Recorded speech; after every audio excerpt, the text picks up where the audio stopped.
All right, so good morning, everybody. We're going to get underway with our press event.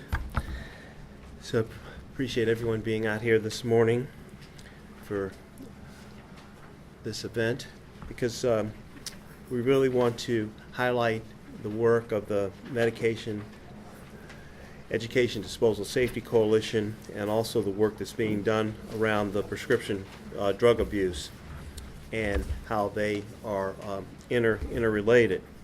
So I'm Alameda County Supervisor Nate Miley, and many of you know that a number of years ago the Board of Supervisors passed an ordinance dealing with medication disposal, safe medication disposal.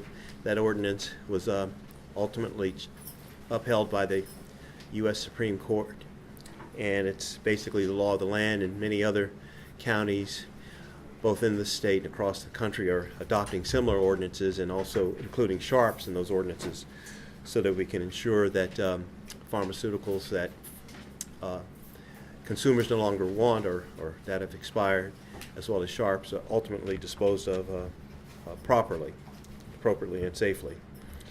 And then also we're concerned about prescription drug abuse because young people continue to abuse narcotics, and then also others can be, seniors and others can be confused about narcotics, and there's over-prescribing of these narcotics at times. And so definitely trying to raise awareness around that, as well as disposing of unwanted narcotics, all works hand in hand. So we're here this morning, and what I'd like to do initially, we have a whole lineup of speakers. I'd like to first start with Dr. Kathleen Clannon, who's with the Alameda County Healthcare Services Agency, and she will talk about our opioid prescribing working group. Clannon. Thanks, Supervisor Miley. So, first of all, we could start out just for a minute to talk about what are opioids. It's an odd word. Opioids are basically prescription pain medications and related compounds. They ultimately are derived from opium originally, but now they're man-made. And they're prescribed in this country far more than in any country on earth for pain. People stay on them longer. They get more pills per month or per bottle, and way more than anybody else uses. So this problem has been creeping up on us for about 20 years as a country. In Alameda County, we see it in increasing number of emergency department visits, where people are coming to complain about problems related to overdosing. We see it in schools where people are using those medications that they've obtained oftentimes from their families. We see people misusing those medications, and we see people dying. We see people in Alameda County who are dying, people of all ages and all races, because of misuse of these pain medications. So, trying to address this issue in our county, we have three big groups working together. One group is banding together the private physicians and hospitals, working with them on how can we make sure we're treating pain, because pain is an important problem, but we're allowing less diversion and misuse of these important tools, medical tools. That group is organized through the Alameda County, Contra Costa County Medical Association. The second group that I'm in charge of is working with the safety net clinics and hospitals. So the hospitals and clinics that are seeing are the lowest income people.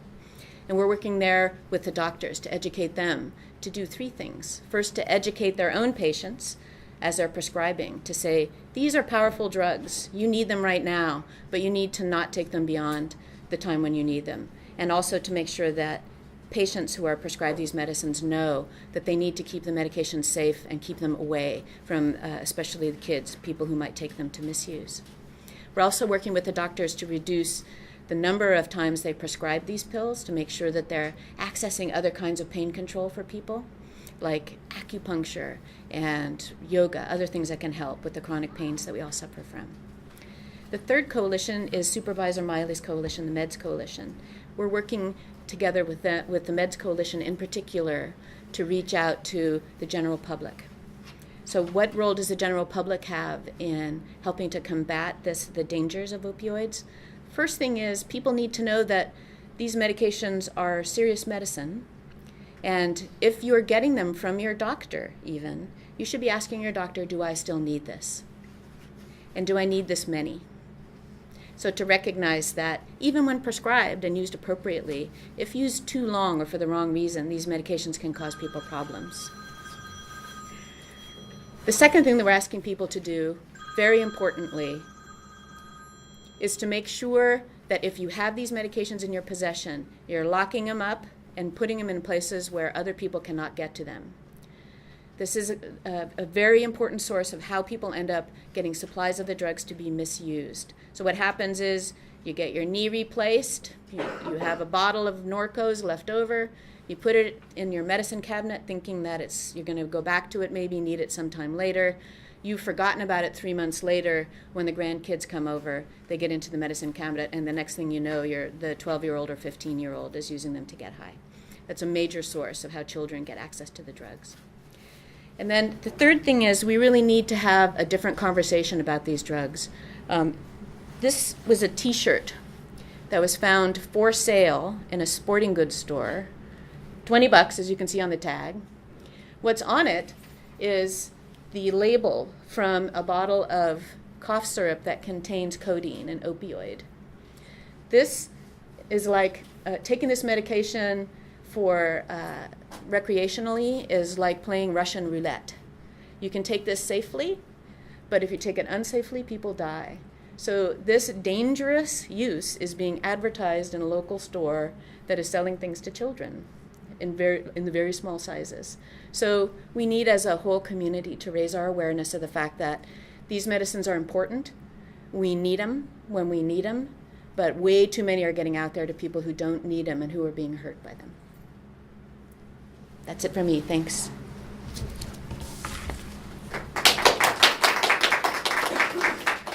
Thank you, Dr. Clannon. Our next speaker will be Dr. Thomas Sugarman.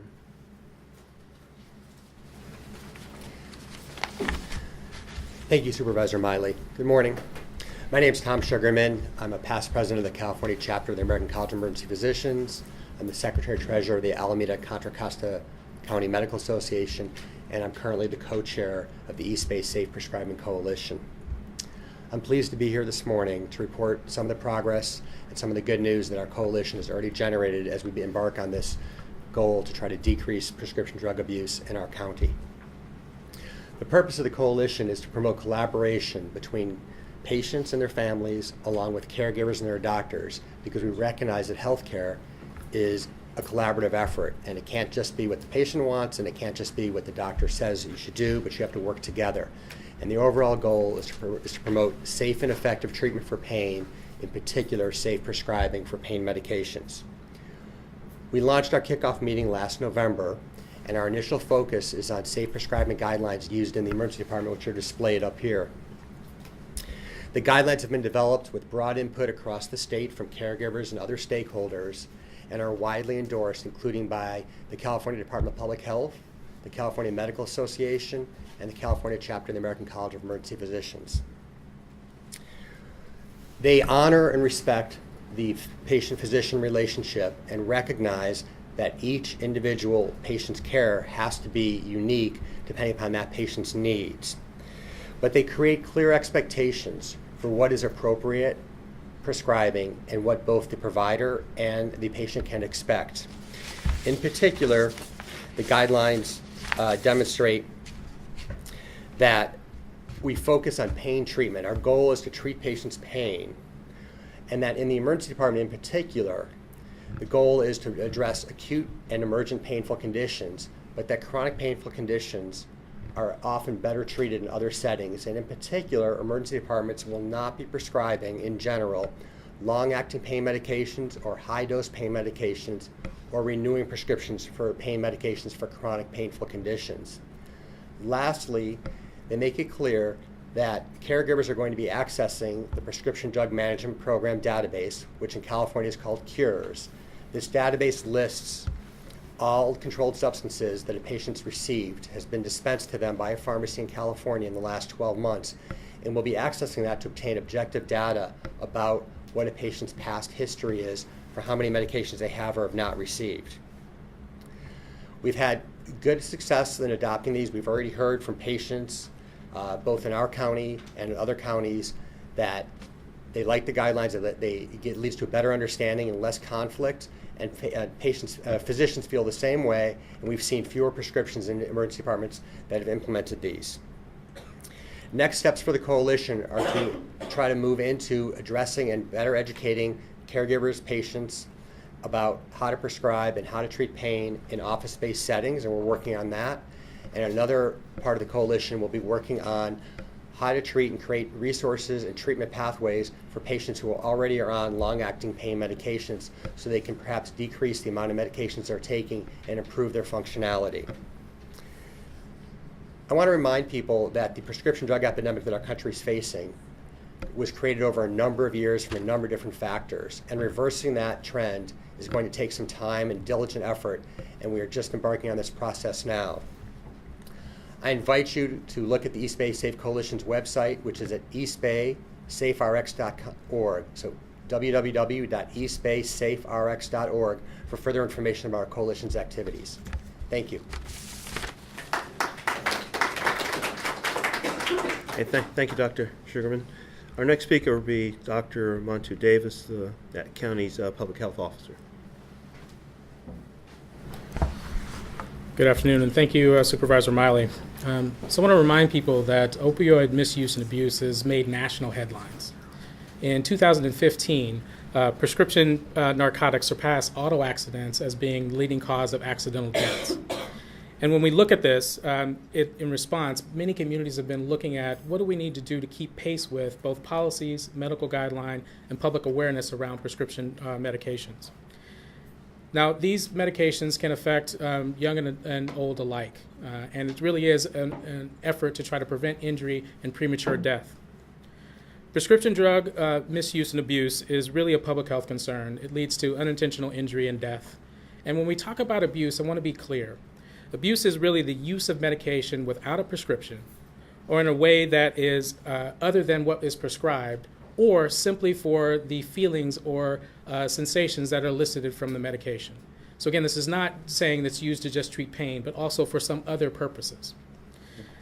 Now, it's clear that when we look at this problem, we can't arrest our way out of this. It's really going to take a broad coalition, as was mentioned, in terms of trying to stem what we see in relationship to these medications.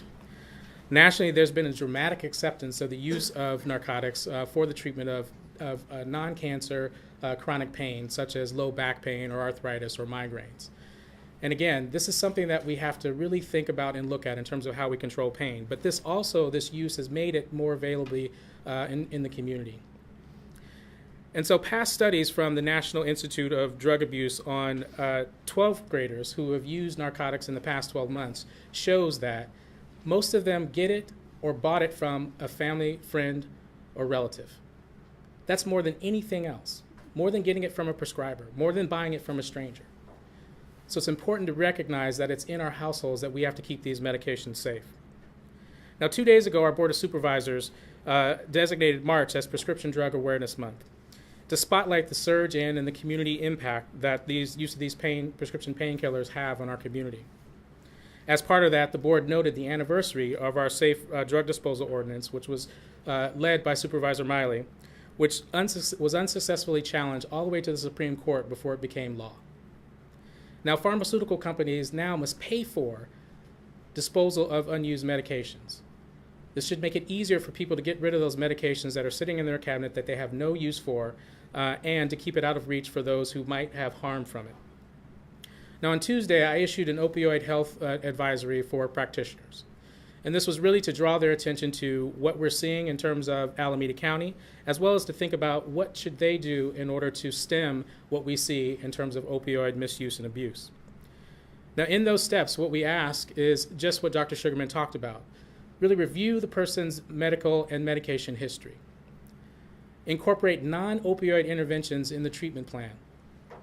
Check Cures, which is California's Controlled Substance Utilization Review and Evaluation System, to see what has been prescribed and what has been picked up, in order to figure out who might be at risk. If you're going to prescribe, start low, and go slow. Okay? Counsel patients about the risk, and try not to prescribe opioids in addition to sedatives. It's a bad combination. And as you see patients, reassess progress and understand what's happening with the patient and what's needed next. Now, what we're trying to do here is really to prevent unintentional loss of life in productive years. This is unacceptable. As a result, we're hopeful that these strategies that are being outlined today will help to stem what we see in Alameda County and raise awareness among our residents and our practitioners. Our message today is simple. Prescribers, prescribe and monitor. Residents, use your medications effectively because one pill can kill. Thank you.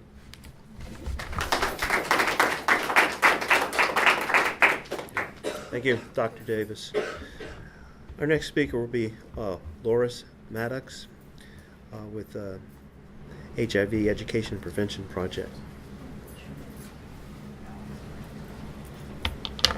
Hello, my name is Loris Maddox. So I operate HIV Education and Prevention Project of Alameda County. We are known to operate Oakland Syringe Exchange Program, and we're also responsible for distributing naloxone and doing overdose prevention education in the community. So I'm just going to give a perspective of what we see as the effect of prescription misuse.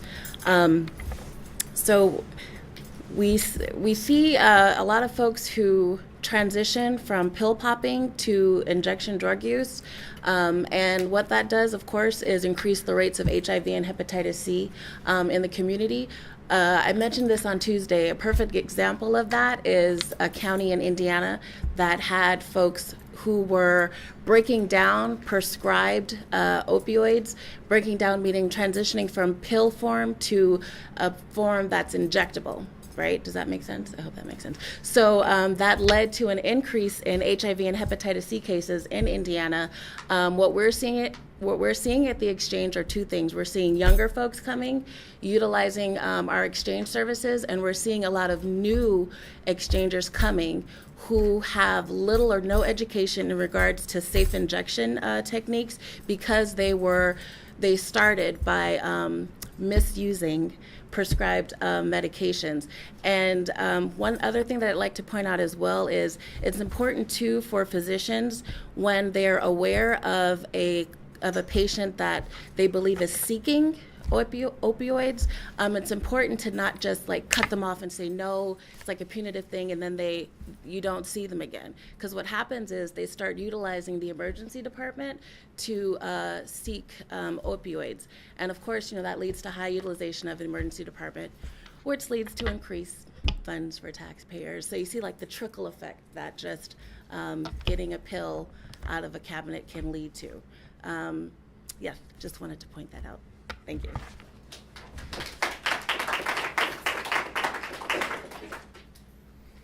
Next, we have three speakers from the community. First, we'll have is Janae. Okay, thank you.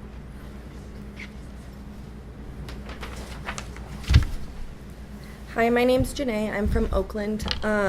So I'm just going to share my personal experience. I've been in recovery since 2006 from methamphetamine.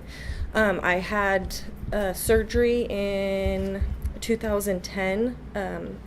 They thought I had bone cancer, and so they removed it, and it was not cancer, but I was prescribed OxyContin and Norcos in big quantities. I had explained to my doctor that I was in recovery and that I was an addict, and still was given 90 pills in a month supply. I don't want to blame my doctor because it was, for me to do for myself, but I just think that there should be more awareness that checking up on people's past, if they do say that they're in recovery, to take it very seriously. So in the last 30 days, I've been in a program, a CDRP. I have been going to Celebrate Recovery. I got back into recovery in the last, I will celebrate 80 days clean from opiates. And I knew I had a problem when in the morning I would wake up and I couldn't survive without taking a pill. My pain had stopped, but I had still kept taking the medication. And I was still getting prescribed. And once they cut me off, I went to the emergency rooms. And so I passed out and stopped breathing, and I had to get CPR at my job. And so that's when I decided that I was in trouble and needed help. So I went to CDRP, which is a Kaiser program, and got the help that I needed. I just want to get it out there that prescription medication, just because it's prescribed by a doctor, does not mean that it cannot be misused. I feel stronger today because I'm in recovery, but I just want to get it out to the public that it is a very huge, huge problem. So thank you.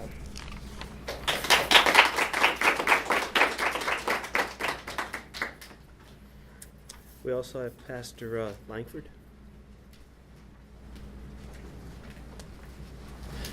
Thank you, Supervisor Miley, and to you also, Dr. Clennon. I'm Pastor Raymond Langford.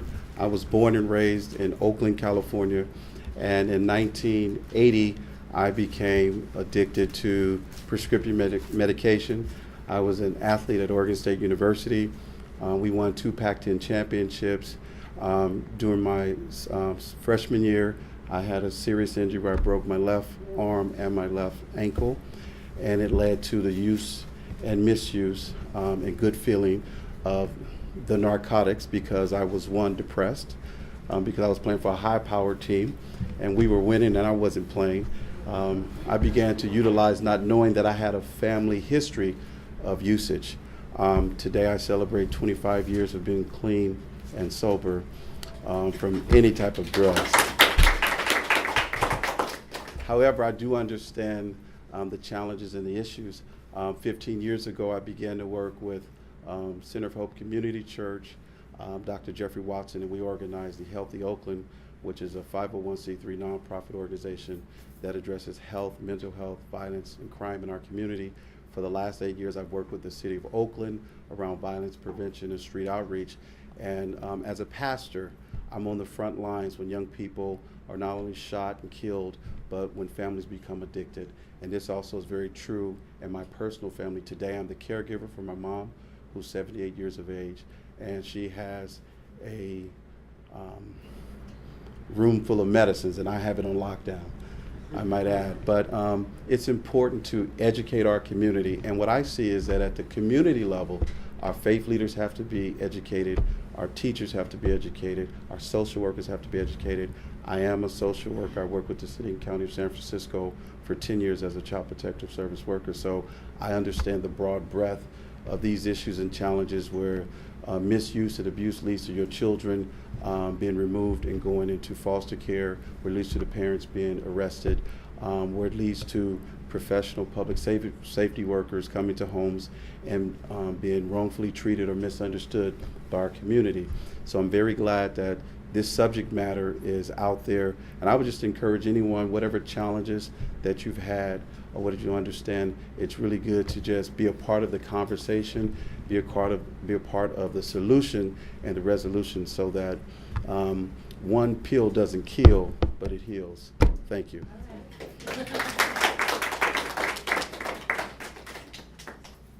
Okay, and our next speaker will be Reverend Garrison.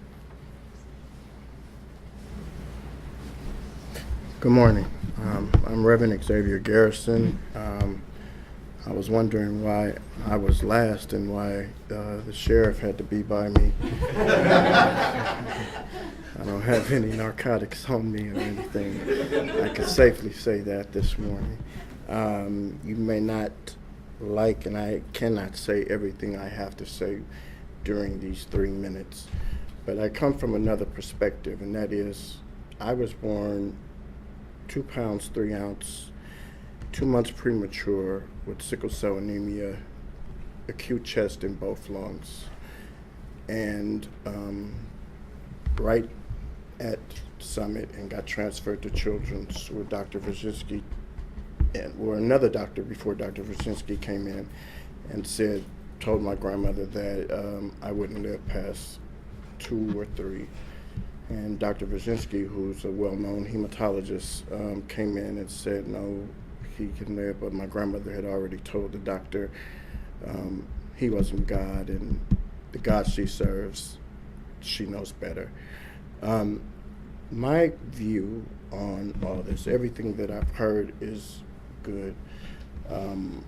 I think that we all have a part to play, like these hands up here. Each one of these hands are different. This may be my hand, this may be the doctor's hands, this may be, everybody has a responsibility.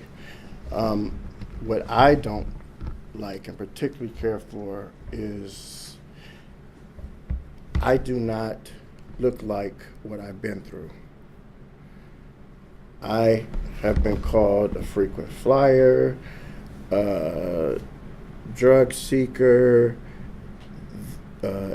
anything that you want, and that demoralizates people, and it makes you upset. And when you're already hurting, so then when you lash back, they say, well, he's lashing back because we didn't give him the drugs that he wanted.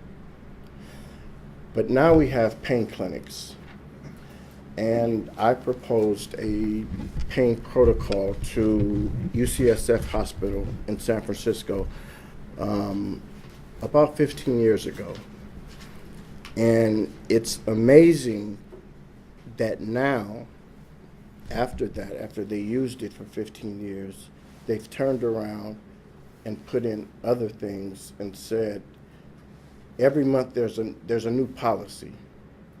No, we can't. We're not doing this. We're not giving out Demerol because first it was, if your child is sick, take him to the hospital. They'll give him a shot and he'll feel all better. That's what they told mothers and fathers that had sickle cell patients because they didn't know any better back in '68. That's what the book said. But we don't live off that book in '68. We know that medicine has changed. We have changed, and there's a big difference between tolerance and addiction. They both can get you in trouble. Extra strength Tylenol can get you. You can OD off extra strength Tylenol. Yes, promethazine with codeine. Yes, you have 12-year-olds with it in their back pocket like it's liquor. You have rappers in their video like it's a thing to do, but then when they have seizures on the stage at their concerts, then the concert stops and nobody's laughing no more. I do think that this is a very big issue, and I don't think that 2 or 3 minutes or 30 minutes will handle it. But I do think that a start is a start in the right direction. And I do applaud this podium for allowing me these few minutes because I can really go on to some serious issues where I've seen people that have got frustrated and said, well, the doctor doesn't want to listen to me no more. I'll just go out and go get me some heroin and be done with it. And it's all opium. Heroin's more pure, so it's the same thing as like when they made Purdue change their prescription for OxyContin so they couldn't break it down no more. And people still started to try to shoot it up and got plugs and abscesses in their veins and blowing up microwaves and doing all type of crazy stuff just to get that quick high. But what about the person that really needs the medication, that really needs it, and that is on a high dose of medication because over the years they've been going up and up and up and up. And it's not a blame game. I'm not blaming nobody, but I'm just saying everybody needs to take responsibility. If I could take responsibility for saying, okay, yeah, this is a high dose, this doctor, he's because if I told you the dose that they give me, you all probably would fall out. It probably would kill you guys right now. If I go into the emergency room and show them my protocol, they can give me 30 to 60 milligrams of Dilaudid every hour times 3 with 50 milligrams of Benadryl. After that, they call the admitting team and they admit me into the hospital. So now they're starting to use other medications like ketamine that makes you think that they're elephants on the wall. And, you know, it's just, it gets, where do we go? Where do we stop? And how do we do it safely? And that's my problem, and that's where I stand. I would love to sit down with any of you, even the policemen, and talk about how we can do this safely. Because I don't think, like she said, cutting the patient off is not the answer. You can get it in the street just as you can get it by the doctor writing it. Trust me, you can get it in the street quicker. And you have crooked doctors out here that pay patients to come to their clinics. Yes, you do. So let's not act like that doesn't exist.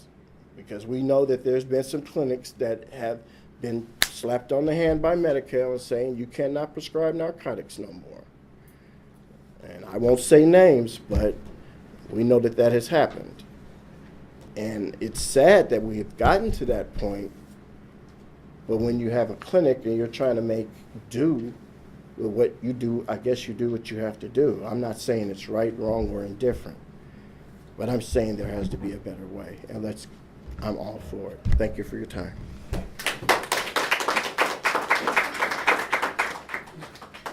Okay, so that concludes all of our speakers. And just briefly, with the Safe Drug Disposal Ordinance, you know, we enacted that once again in 2012. It withstood challenge, and we amended the ordinance, some minor amendments in 2016. And presently, we have about 30 locations for take-back locations throughout the county. And we do have what's the organization that's responsible for putting together the program? The Alameda Med Project, LLC. Okay, and the Alameda Med Project, LLC, is working with our environmental health department on the ordinance's implementation. Okay, so any questions from anyone today? I have a couple questions, but I could ask them. Okay, all right. If not, then we are concluded. So thank you. The Alameda Med Project, we're a pharmaceutical product stewardship organization that's been focused on safe drug disposal to comply with the Alameda County Safe Drug Disposal Ordinance that was recently passed and recently revised. So today we're doing a take-back event with the Alameda County Sheriff's Office as part of this event, and also working with our vendor, Stericycle. The way this works is residents can bring back their unwanted or expired medications and hand them over, and then they're processed by the technicians under the supervision of law enforcement. They're then collected and transported and disposed of at a disposal facility. Very good, very good.